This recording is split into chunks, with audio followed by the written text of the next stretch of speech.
Item ಯಾವುದೇ ಇರಲಿ try ಮಾಡಿ ಆಚಿ ಚಿಕನ್ ಮಸಾಲಾ. ಅಂತೂ ಇಂತೂ ಬೆಂಗಳೂರಿನಲ್ಲಿ ಲೋಕಲ್ ಎಲೆಕ್ಷನ್ ನಡೆಯುವಂತ ಎಲ್ಲಾ ಲಕ್ಷಣಗಳು ಕೂಡ ಕಾಣಿಸ್ತಾ ಇವೆ. ರಾಜ್ಯದ ಅತಿ ದೊಡ್ಡ ಸ್ಥಳೀಯ ಸಂಸ್ಥೆ ಜಿಬಿಎ ಚುನಾವಣೆಗೆ ಹಿಡಿದಿದ್ದಂತ ಗ್ರಹಣ ಬಿಡೋ ತರ ಇದೆ.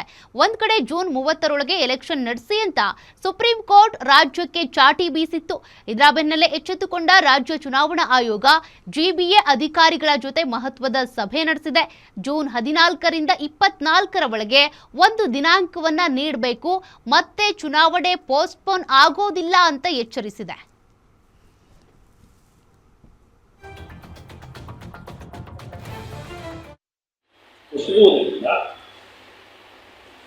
ನಾವು ಜೂನ್ 30ರೊಳಗೆ ಚುನಾವಣೆಗಳನ್ನು ಮುಗಿಸಿ ಅವರಿಗೆ ನಾವು ಸುಪ್ರೀಂ ಕೋರ್ಟ್ಗೆ ಕಂಪ್ಲೈನ್ಸ್ ವರದಿಯನ್ನು ಕೊಡಬೇಕಾಗಿದೆ. ಈ ಹಿನ್ನೆಲೆಯಲ್ಲಿ ವೇಳೆಯನ್ನ ಕೊಡುವಂತಹ ಒಂದು ಏನು ಪೋಸ್ಟ್ಪೋನ್ಮೆಂಟ್ ಅವರು ಕೇಳಿದ ಹಾಗೆ ಪೋಸ್ಟ್ಪೋನ್ ಮಾಡುವಂತಹ ಅಧಿಕಾರ ನನಗೆ ಈಗ ಇಲ್ಲ. ಅದು ಸುಪ್ರೀಂ ಕೋರ್ಟ್ನಲ್ಲೇ ಇರುವುದರಿಂದ ಸುಪ್ರೀಂ ಕೋರ್ಟ್ ಕೊಡಬೇಕು.